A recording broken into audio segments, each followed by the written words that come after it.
O Big Bang. A história de tudo, do tempo, do universo e dos seres humanos. O Big Bang, tem um nome legal. E 2, é a história do nosso universo. É isso, somos todos nós, são todas as coisas. Essa é a visão tradicional, mas ela está certa? A cada dia, mais cientistas colocam em dúvida essa ideia. Na teoria velha e datada, o nosso universo passou a existir do nada. Nós falamos dele como o começo do universo, mas na verdade ele é o fim do nosso entendimento. Os astrônomos estão rasgando as antigas regras, mas isso cria novos problemas. Como podemos dizer que o universo se expandiu mais rápido do que a velocidade da luz? Mas eles estão fazendo perguntas para as quais não há respostas. Qual foi a origem? Será que faz sentido se perguntar se existia um tempo antes do tempo? Nós não sabemos. Não temos nada, pessoal. Temos algumas ideias, mas... é difícil. Ele não nos diz o que aconteceu no começo de verdade. Trata-se de um enigma total. Então, como tudo começou? A teoria do Big Bang é uma boa história. Mas será verdadeira?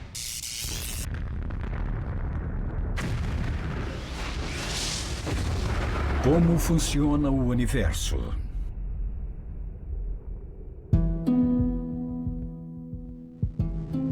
Para começar, no início não existia o espaço nem o tempo. Tudo no universo observável estava comprimido num ponto menor do que um átomo. De repente, a partir dele, o universo se expandiu.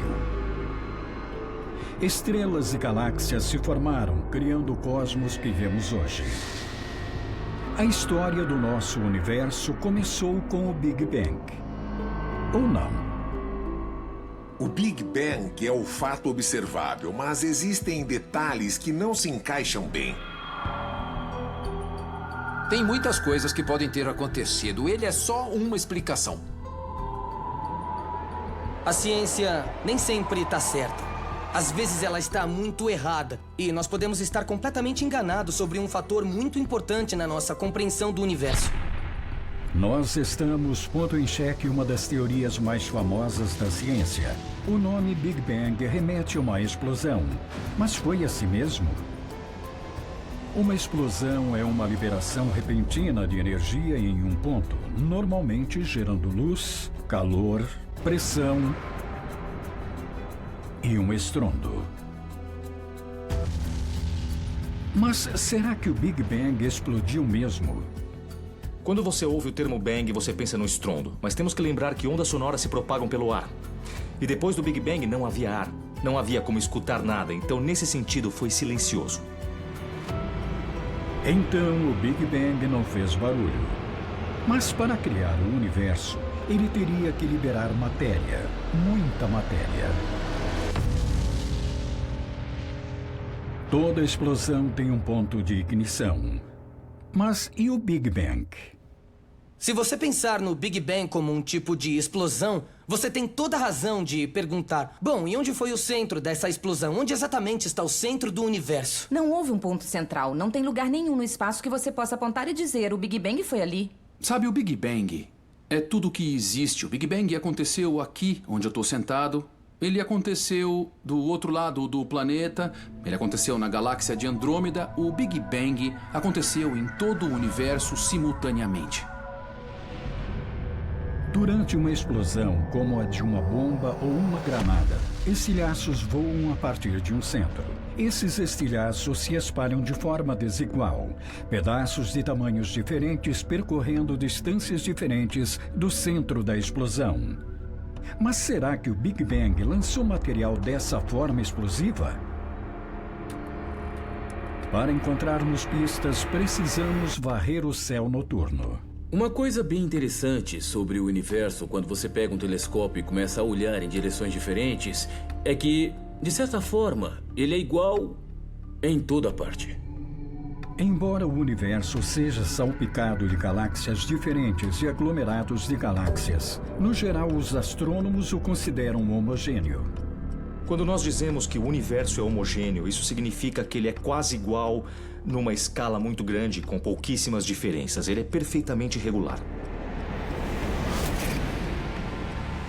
Se nós acreditarmos na teoria clássica do Big Bang, a mesma quantidade de matéria foi lançada à mesma distância em todas as direções. O nosso universo regular e homogêneo não parece ser o resultado do que conhecemos como explosão. Não foi grande e não foi uma explosão. O Big Bang não foi uma explosão como a de uma granada, ou de uma bomba, ou uma dinamite, que lançam fragmentos de material a partir de um centro. Não é como se um anel de galáxia surgisse a partir de uma explosão. A explosão dos fogos de artifício é detonada por um estopim. Mas o que deflagrou o Big Bang? Eu responderia que não existe isso o que deflagrou o Big Bang. Nós tendemos a pensar que, quando acontece algo, quando há um efeito, houve uma causa, certo? Houve algo que fez acontecer. Mas nós estamos falando do universo todo. Não havia nada fora do universo que o fizesse existir. A ciência é clara. O universo não começou com uma explosão. Se não houve o Big Bang, como tudo começou tão pequeno e ficou tão grande? O jovem universo nós entendemos. E o velho universo de hoje nós também conhecemos. Nós tentamos amarrar toda a história, mas ainda não conhecemos os primeiros parágrafos do livro, apesar de conhecermos o resto do livro. Como conseguimos compreender a história do Big Bang se não conseguimos ler a primeira página do livro? A única esperança que nós temos é voltar no tempo, frase por frase. Uma das coisas mais incríveis da cosmologia é que os telescópios são máquinas do tempo. A luz demora para chegar aqui. Então, quando observamos os pontos mais distantes do espaço, nós voltamos na história do universo. E isso é impressionante. As primeiras pistas para a solução do mistério do Big Bang surgiram com a criação dos telescópios avançados na década de 1920. Edwin Hubble estava estudando a luz que vinha de galáxias distantes, e o que notou foi que quanto mais distante era a galáxia, mais avermelhada era a luz. Qual o motivo disso? Bom, o fato é que a luz fica vermelha se a galáxia está se movendo para longe de nós. Isso se chama redshift, ou desvio para o vermelho. Então o que ele descobriu foi que quase todas as galáxias estavam se afastando da Via Láctea. A descoberta de Hubble mudou completamente a nossa compreensão do universo. Antes da observação de Edwin Hubble das galáxias desviando para o vermelho, as pessoas pensavam que o universo era estático, que ele sempre tinha sido assim e que não havia um início, que ele não mudava. Era bem diferente da imagem do universo que nós temos agora, que é bastante dinâmica. Imagine você lá, sentado naquela cadeira fria do observatório de Mount Wilson, pensando que acabou de descobrir algo muitíssimo importante. O universo está mudando, ele está se expandindo. E nós estamos no meio disso tudo.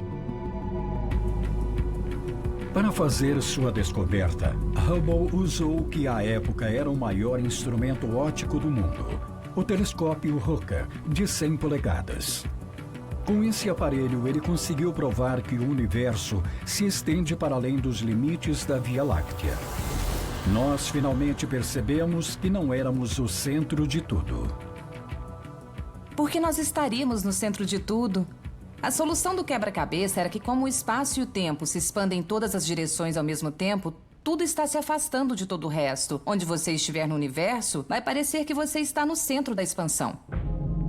Esse foi verdadeiramente um dos momentos mais importantes da ciência. Hubble havia provado um dos princípios da teoria do Big Bang. O nosso universo se expande continuamente. Havia apenas uma conclusão possível. Se você extrapola a ideia e volta no tempo onde todas as coisas vieram de um só ponto em um só momento, esse é o Big Bang. A descoberta de Hubble chegou às manchetes, mas a ideia de um universo em expansão havia sido proposta 2 anos antes por um padre e físico belga. A ideia do Big Bang, na verdade, veio de Georges Lemaitre. Ele imaginou que se você voltasse no tempo, se voltasse aos primórdios, talvez tudo estivesse aglutinado num único átomo, o átomo primordial. Lemaitre acreditava que originalmente o universo era extremamente pequeno e denso, comprimido num único ponto: o átomo primordial. Tempos depois, os cientistas definiriam esse ponto como uma entidade infinita chamada singularidade. Mas há um problema. A singularidade e as leis da física não batem. Pode ser um ponto infinitamente pequeno, mas causa problemas gigantescos.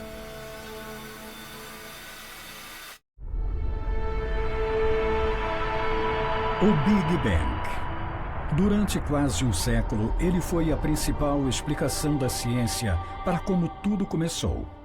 Mas não houve uma explosão, e ele não foi grande. Mas, de fato, o pai do Big Bang, Georges Lemaitre, afirmou que tudo se originou de um ponto minúsculo chamado de átomo primordial.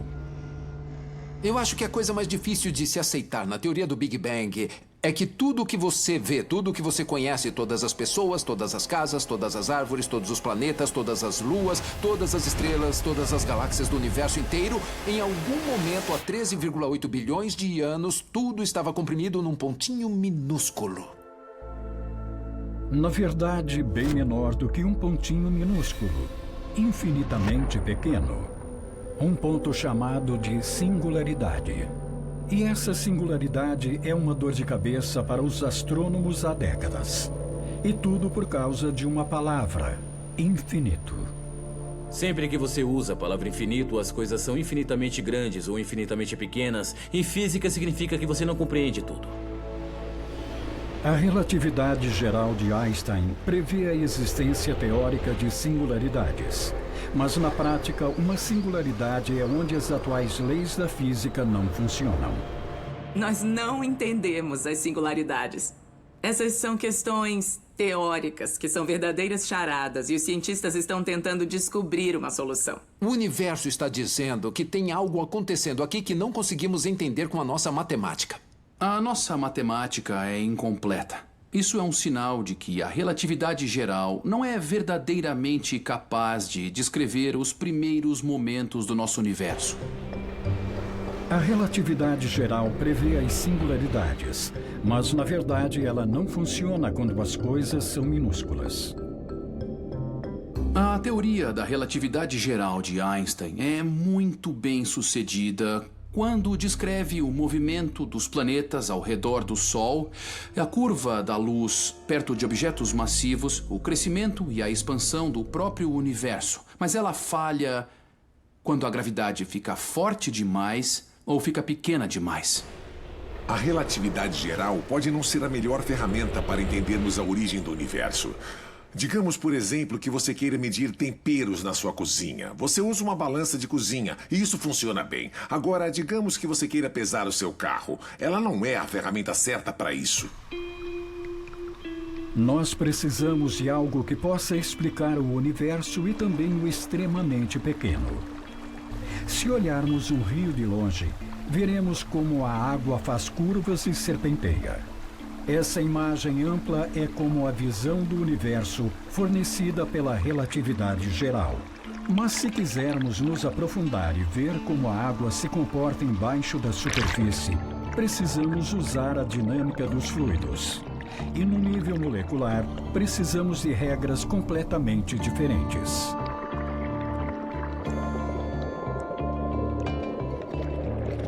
Para entender o que acontece na estrutura molecular desse rio, a dinâmica dos fluidos não é a ferramenta certa a se usar. Você tem que usar a chamada mecânica estatística, que tem a ver com a nossa compreensão de que a água é formada de moléculas minúsculas, certo? Então, é a mesma coisa em relação à origem do universo.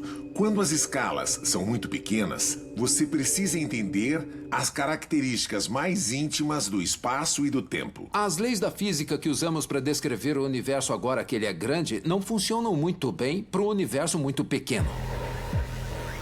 Então vamos esquecer a relatividade. Talvez outro ramo fundamental da física teórica possa nos ajudar: a mecânica quântica. Ela lida com o que é pequeno, muito pequeno. Mas e quanto ao infinitamente pequeno? Será que a mecânica quântica pode provar a existência da singularidade? A relatividade geral parece dizer que as singularidades existem. Elas são uma previsão clara da relatividade geral. Isso não combina muito com o que a mecânica quântica diz. A mecânica quântica desfaz essa ideia. Ela não gosta muito de singularidades. Em algumas teorias da mecânica quântica, a ciência do pequeno, há um limite, um tamanho mínimo para as coisas. Por exemplo, é impossível dobrar este papel mais de 7 vezes. 1, 2, 3, 4. Tá indo bem. 5. Ah, cara, 6. Será que eu consigo? Será que eu vou quebrar as leis da física? Não, não consigo. Tem um limite, não dá pra passar dele. É impossível continuar dobrando o papel ou o espaço em fragmentos cada vez menores. E segundo a maioria das leis da mecânica quântica, é impossível haver algo infinitamente pequeno e infinitamente denso. As singularidades parecem estar condenadas. Então a teoria do Big Bang está errada? Ou nós simplesmente não conseguimos encontrar uma solução? As nossas leis da física são as nossas melhores tentativas de estruturar com a matemática todas as nossas observações do universo. O universo não se importa com o que nós pensamos. O universo não se importa com nossas teorias. Elas são apenas nossas tentativas de explicar os fenômenos que vemos, e os primeiros momentos do Big Bang são um bom exemplo de como a nossa compreensão é insuficiente.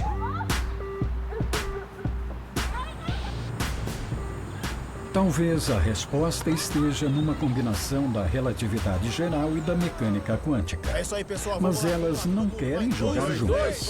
Vamos! Vamos ganhar agora! 1, 2, 3, vamos lá, time! Imagine que as regras da mecânica quântica sejam as regras que as jogadoras de lacrosse usam em seu esporte. E que as regras da relatividade geral são as regras que os jogadores de beisebol usam em seu esporte. Se você está vendo uma partida de beisebol, então você está seguindo as regras de beisebol e da relatividade geral. Se está vendo uma partida de lacrosse, você está vendo as jogadoras seguindo as regras do lacrosse e as leis da mecânica quântica. Mas se você pegar um time de lacrosse e um time de beisebol e pedir que eles joguem um contra o outro, eles não vão nem saber interagir. Isso porque as regras são completamente diferentes e não se encaixam. Esses dois pilares da ciência moderna, a mecânica quântica e a relatividade geral, são maravilhosos, cada um em seu campo. Mas quando nós tentamos juntar os dois, que é o que precisamos fazer para descrever os primeiros momentos do universo, aí vira uma bagunça. Talvez os dois times, jogando com regras unificadas, consigam esclarecer algo sobre o Big Bang.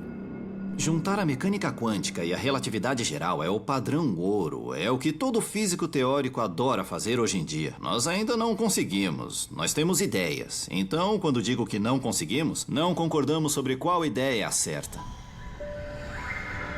Desde o final da década de 1970, vários conceitos foram propostos para unir a mecânica quântica e a relatividade geral.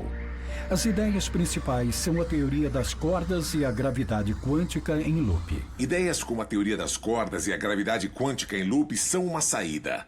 Elas evitam definir as coisas como infinitamente pequenas. Na verdade, descrevem o espaço como sendo quantizado, mas de formas diferentes. Uma são as redes de spin e a outra são as cordas. A gravidade quântica em loop pensa em pequenas partes do espaço-tempo, quase como pequenos pixels, como os elementos fundamentais que se juntam para formar o tecido do espaço-tempo que nós vemos. Ambas as teorias possuem entusiásticos defensores e detratores. Nós precisamos de uma teoria envolvendo a relatividade e a mecânica quântica para entendermos a gravidade. A teoria das cordas consegue fazer isso. Mas, infelizmente, ela não cria modelos que possamos testar, então não sabemos se ela está certa. Então, o santo graal que unirá a relatividade geral e a mecânica quântica continuará tão inalcançável quanto antes. Mas, afinal, o que vai conciliar a mecânica quântica e a gravidade? Será que elas podem mesmo ser conciliadas? Do que nós precisamos? Será que precisamos de observatórios mais potentes? Novos dados que não estávamos esperando? De mais um gênio ou de 1000 gênios que vão surgir e encontrar o caminho matemático para juntar as duas, talvez todas essas alternativas? Então, uma premissa importante da teoria do Big Bang continua sem comprovação. E quanto às ideias de Georges Lemaitre? O universo primitivo, o átomo primordial, teria sido intensamente quente? E, em caso afirmativo, o quanto ele era quente?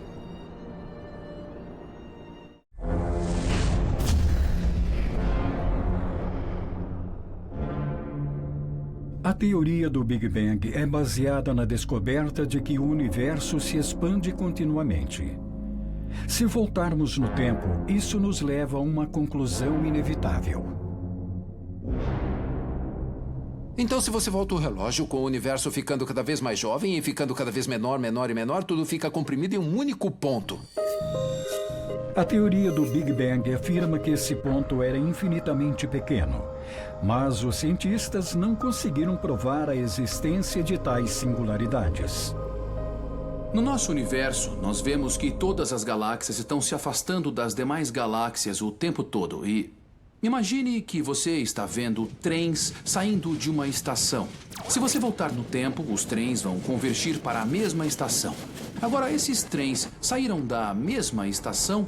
Provavelmente. Mas será que eles vieram da mesma plataforma? Provavelmente não. É impossível colocar todos os trens numa plataforma só. Mas, embora os físicos não consigam provar que tudo surgiu de uma singularidade infinitamente pequena e densa, eles estão convencidos que o universo observável, de fato, se expandiu de um único ponto minúsculo, e que esse ponto era extremamente denso e quente. Imagine que você está com vários amigos numa sala enorme. Vocês estão lá conversando e tudo está normal. Mas aí todos vocês entram num elevador minúsculo. E começa a ficar quente porque vocês estão trocando calor.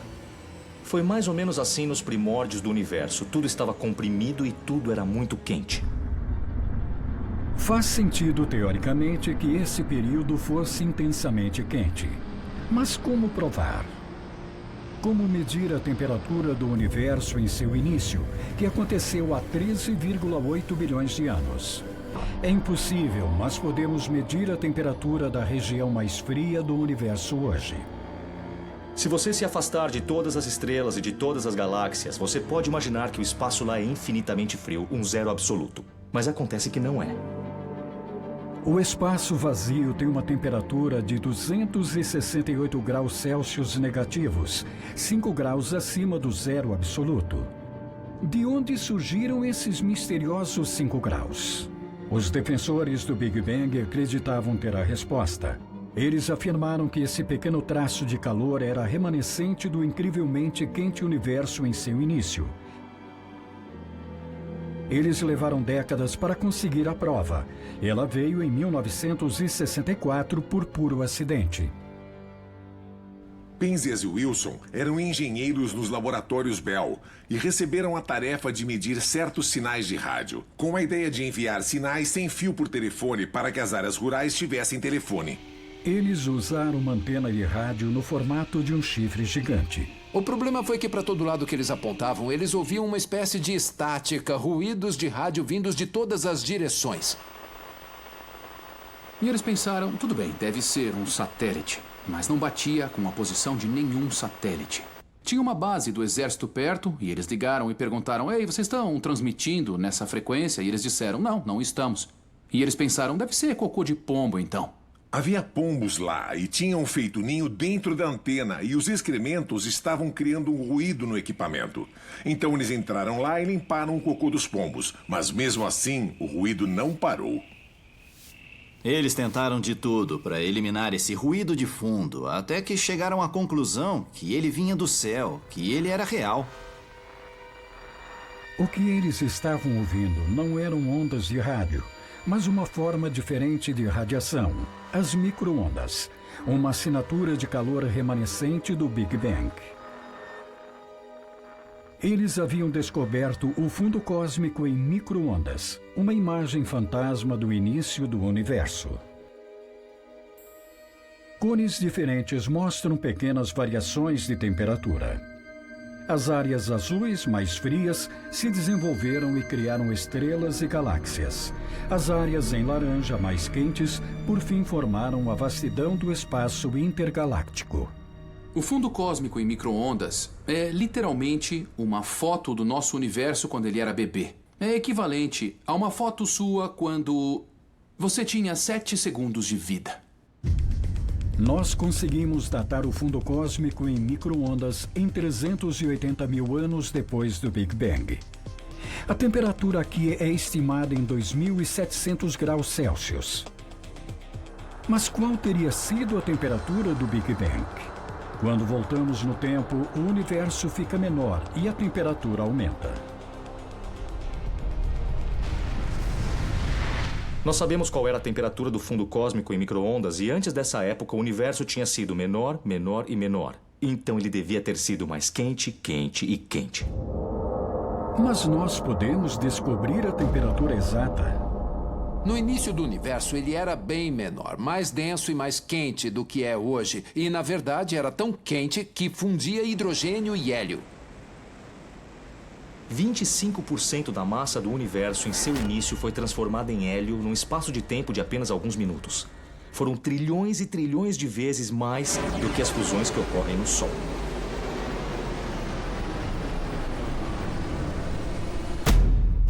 É preciso haver temperaturas extremamente altas para a fusão de hidrogênio em hélio. Os cientistas estimam que a fusão teve início 100 segundos após o Big Bang, quando a temperatura passou de 500 milhões de graus Celsius.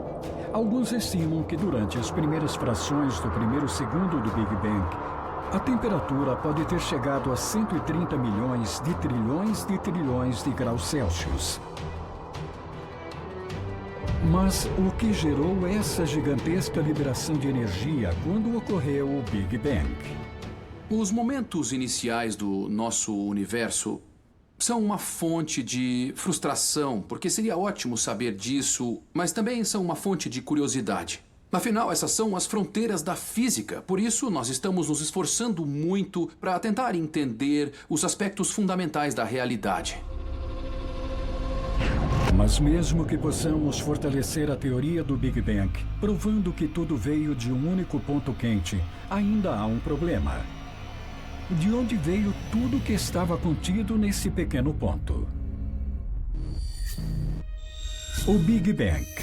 Não havia espaço, tudo era escuridão e o nada. De repente, o universo ganhou vida. Será mesmo?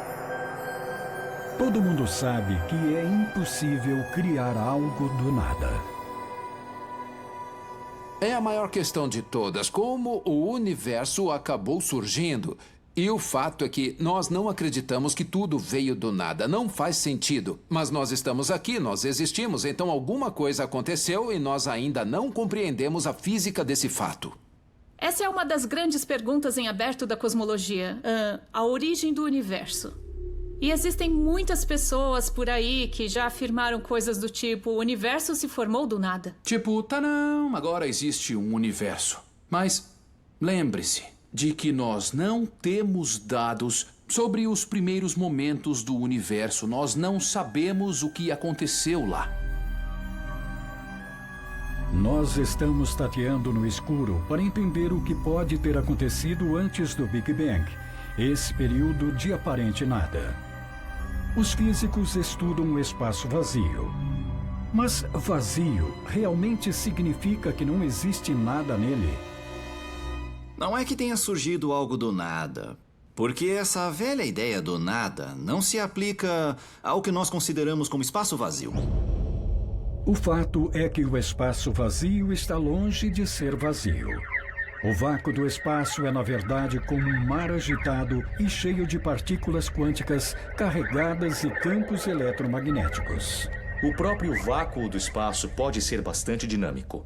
A matéria pode surgir espontaneamente no vácuo e depois se destruir espontaneamente. O vácuo é cheio de partículas e antipartículas que surgem e depois desaparecem colidindo umas com as outras. O espaço é cheio de partículas virtuais que surgem e depois deixam de existir. E não resta dúvidas de que elas existem. Os seus efeitos são perfeitamente visíveis, nós podemos ver.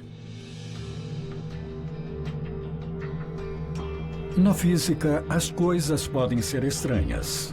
Talvez o nada seja alguma coisa, afinal. Se o espaço vazio contém partículas que aparentemente surgem do nada, será que um processo semelhante originou o Big Bang? O próprio vácuo quântico pode, ao acaso, espontaneamente, sem nenhum estímulo, ficar cheio de energia. Talvez energia suficiente para gerar algo que chamaríamos de Big Bang. Há muitas teorias especulativas sobre a origem do universo. Mas o repentino aparecimento do nada teria sido seu único truque. Ele também criou matéria a partir de energia. No universo há galáxias, estrelas, planetas, cometas. De onde veio tudo isso? Segundo a teoria do Big Bang, de um único ponto minúsculo. Quando o universo começou, não havia espaço nenhum para a matéria. A temperatura era tão alta e os espaços eram tão comprimidos que a matéria não podia existir. Então, como surgiu tanta matéria no universo? No átomo primordial não havia espaço para a matéria, mas ele era carregado de energia. E conforme Einstein nos ensinou, tudo o que precisamos para criar a matéria é energia. Segundo a equação E igual a mc², energia e matéria são permutáveis. Einstein nos ensinou, com a relatividade especial, que energia e matéria são os dois lados da mesma moeda. Você pode converter matéria em energia quando, digamos, você explode algo. O exemplo mais violento de como converter matéria em energia foi a bomba atômica, desenvolvida na década de 1940. Mas com o Big Bang, esse processo foi ao contrário. A energia criou a matéria. Matéria que se expandiu mais e mais para preencher todo o universo. Nós recriamos as condições do início do universo aqui na Terra. O Grande Colisor de Hadrons é a maior máquina da Terra. Nós aceleramos partículas quase à velocidade da luz e fazemos com que elas colidam bem de frente. E as condições nesse exato momento da colisão são muito quentes e muito densas também, o que é semelhante a como o universo era uma fração de segundos depois do Big Bang. Com os nossos aceleradores de partículas mais poderosos, nós estamos tentando entender as interações fundamentais que compõem a realidade. E nós aprendemos nas últimas décadas que em energias cada vez mais altas, a natureza das forças e das partículas muda. A realidade é diferente em alta energia. Então, estudando o estado de alta energia da matéria e das interações, nós podemos entender como o universo funciona. Nós podemos colidir átomos de ouro quase na velocidade da luz num colisor de partículas e, por um breve instante, conseguimos criar um plasma de quarks e gluons que é tão quente que você pode estudar como eram as coisas logo após o Big Bang. É realmente fascinante podermos criar pedacinhos do Big Bang em nossos laboratórios hoje para descobrirmos o que aconteceu 13,8 bilhões de anos atrás. E em termos cósmicos, onde a matéria se desenvolveu no universo, ela o fez de forma incrivelmente rápida. Logo depois que o universo nasceu, ele teve um inacreditável surto de crescimento, como se fosse de bebê a adolescente numa fração de segundo. Como o universo cresceu tanto tão rápido? Se nós acreditarmos na teoria do Big Bang, ele parece ter violado uma das leis fundamentais da física. Será que o universo realmente cresceu mais rápido do que a velocidade da luz?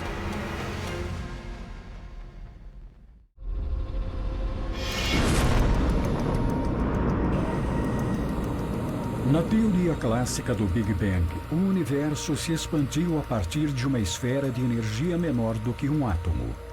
Hoje, estima-se que o universo tenha 93 bilhões de anos-luz de diâmetro. Pense na vastidão do universo que nós vemos hoje e que um dia ele foi um volume minúsculo, inimaginavelmente denso. O universo deve ter passado por um surto de crescimento colossal. Com uma velocidade constante de expansão, não teria havido tempo para o universo chegar ao tamanho que tem hoje. Regiões do universo que foram vizinhas hoje estão tão distantes que sua separação não pode ser explicada por uma expansão normal. E o tamanho gigantesco do cosmos não é a única coisa estranha que nós descobrimos. O universo é o que os astrônomos chamam de plano. O nosso universo tem protuberâncias em pequena escala. Tem galáxias, tem buracos negros, tem pessoas, tudo quanto é coisa. Mas em grandes escalas, em escalas globais, escalas verdadeiramente cósmicas, o universo é plano. Será que o fato de o universo ser plano e o fato de ter crescido super rápido estão ligados? Nós sabemos que o Big Bang não foi uma explosão, senão a matéria no universo não estaria distribuída de forma homogênea. Porém, algo empurrou tudo para longe e rápido. Mas o quê? Em 1980, Alan Guth, um jovem cosmólogo de Stanford, apresentou uma possível explicação. A teoria da inflação afirma que o universo observável cresceu do tamanho de um átomo para o tamanho de uma bola de basquete quase instantaneamente. Numa pequena fração de segundo no início do universo, num milionésimo de segundo, e um milionésimo disso, e um milionésimo disso, e um milionésimo disso, o universo se expandiu como... Pegue o tamanho do universo nesse momento e o multiplique por 1 seguido por, digamos, uns 50 zeros. A inflação gerou a expansão acelerada do universo e o fez ficar muito, muito grande, muito, muito rápido. E então ele parou. A teoria da inflação parece solucionar dois problemas do Big Bang. Como o universo ficou tão grande tão rápido e porque ele é plano. Como ele inflou para todos os lados ao mesmo tempo, toda a energia no universo que seria transformada em matéria foi espalhada igualmente, ao mesmo tempo, na mesma velocidade. E assim as estrelas cresceram e formaram as galáxias. E mesmo nós, aqui no Sistema Solar, nascemos por causa do evento da inflação. Partes do universo que hoje estão separadas a 93 bilhões de anos-luz de distância já estiveram juntas no mesmo endereço cósmico. Para o universo ter se expandido tão rápido, a inflação teria que infringir uma das leis fundamentais da física. Todos nós sabemos que uma lei que o universo segue o tempo todo é que nada viaja mais rápido do que a velocidade da luz. Então, como podemos dizer que o universo se expandiu mais rápido do que a velocidade da luz? Mas a inflação afirma que o universo se expandiu para o nada. Não havia nada fora do universo. O universo era tudo. Então o próprio espaço estava inflando, e o espaço pode viajar na velocidade que quiser. É impossível ir mais rápido que a velocidade da luz pelo espaço, mas o próprio espaço pode se esticar e expandir na velocidade que quiser. E é isso o que o universo está fazendo. A ideia da inflação aplana o universo de uma forma bem peculiar. É como você ter uma folha que foi toda amassada e se você pegar essa folha e der um bom puxão, os amassados repentinamente ficam planos. A teoria da inflação é Sem dúvida, uma das ideias mais malucas da história da ciência. Tão maluca que pode estar certa. A inflação nos ajuda a entender o inexplicável. Mas há um problema. Nós não sabemos o que causou ou deu força à inflação. A ideia da inflação sugere que o universo era preenchido por uma energia super densa em seu início e algo fez que se expandisse. O que causou essa expansão de matéria quente? Temos que ter a humildade de dizer que não sabemos. Mas seja o que for que tenha começado a expansão, a inflação terminou numa fração de segundo. Não durou muito tempo. E isso é difícil de entender. Afinal, por que a inflação parou? Nós não sabemos. Não temos nada, pessoal. Temos algumas ideias, mas é difícil, é difícil. Mas será que o processo de inflação realmente parou? Uma teoria radical propõe que, se a força chamada de inflação gerou a expansão de um universo, por que não mais um e mais um e mais um? Estaria a inflação criando um sem número de universos? Será que existe o multiverso? A inflação nos deu mais do que pedimos. Nós tentamos criar um mecanismo que criasse apenas o nosso universo e parasse. Mas vimos que, assim como uma fábrica não produz um carro só e para, mas sim acaba produzindo muitos carros, a inflação tende a produzir um universo e depois outro e um vasto número de universos, o multiverso. É um processo chamado inflação eterna. Ele propõe que, embora a inflação tenha parado no nosso universo, levando à formação de estrelas e galáxias, nós somos apenas uma pequena parte de um multiverso vasto em inflação contínua. Imagine uma série de bolhas, uma ao lado da outra. Estes são os universos diferentes. Então a nossa bolha está se expandindo. E nós vamos colidir com o nosso vizinho e nos unir a ele se a teoria do multiverso estiver correta. Um multiverso enorme feito de bolhas parece saído da ficção científica, mas há evidências que podem corroborar a teoria. Os cientistas notaram uma marca incomum no fundo cósmico em micro-ondas, aquela foto do universo em seu início. Existe uma mancha no hemisfério sul que não é necessariamente o ponto mais frio, nem o ponto maior, mas é o maior ponto frio. E ele é estranho. Não sabemos como explicá-lo totalmente. Uma teoria não comprovada, porém intrigante, é que essa área é uma espécie de amassado cósmico, um dano à superfície causado pelo impacto com outro universo. Eu trabalho no mesmo prédio que as pessoas que descobriram essa área fria gigante. E elas ficaram apontando para ela e dizendo: bom, isso não faz muito sentido, porque o fundo em micro-ondas é assim. Ah, talvez seja evidência de outro universo interagindo com o nosso. Isso é algo que faz você parar de comer para pensar.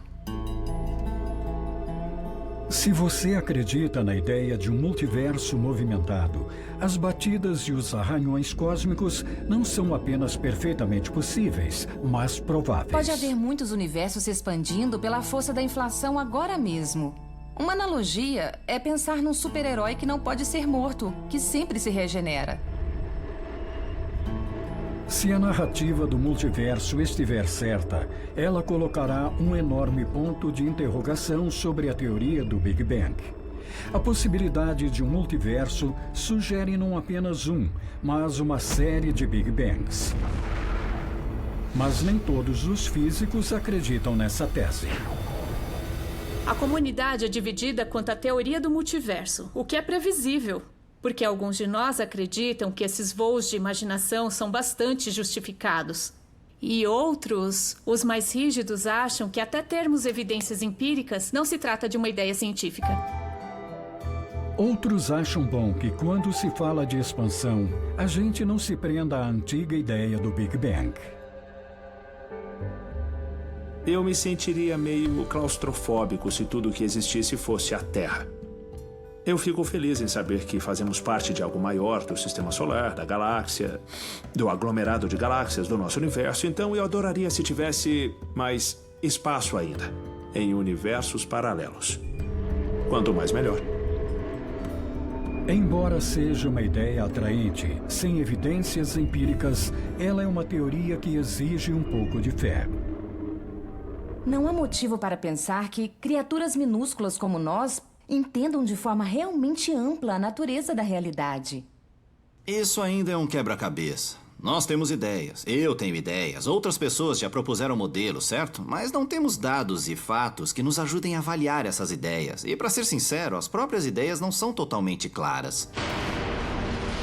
O apoio ao modelo clássico do Big Bang parece estar cada vez menor. As teorias mais recentes propõem não um, mas um sem número de Big Bangs. Enquanto os cientistas continuam a reescrever a história tradicional, mais e mais perguntas estão sendo feitas. Mas, por hora, muitas continuam sem resposta. Qual foi a origem? Será que faz sentido se perguntar se existia um tempo antes do tempo? E eu acho que a resposta é sim, só que a nossa ciência e a nossa matemática são incompletas. Talvez um dia a gente tenha a matemática para descrever os primeiros momentos do universo. Um dia talvez a gente consiga até fazer previsões com base nessas observações. Só porque esse dia não é hoje, não significa que ele nunca virá. Nós aprendemos muita coisa nos últimos 100 anos, mas agora nos restaram questões muito complexas que não serão solucionadas tão facilmente. Eu estou esperando pelo próximo Einstein.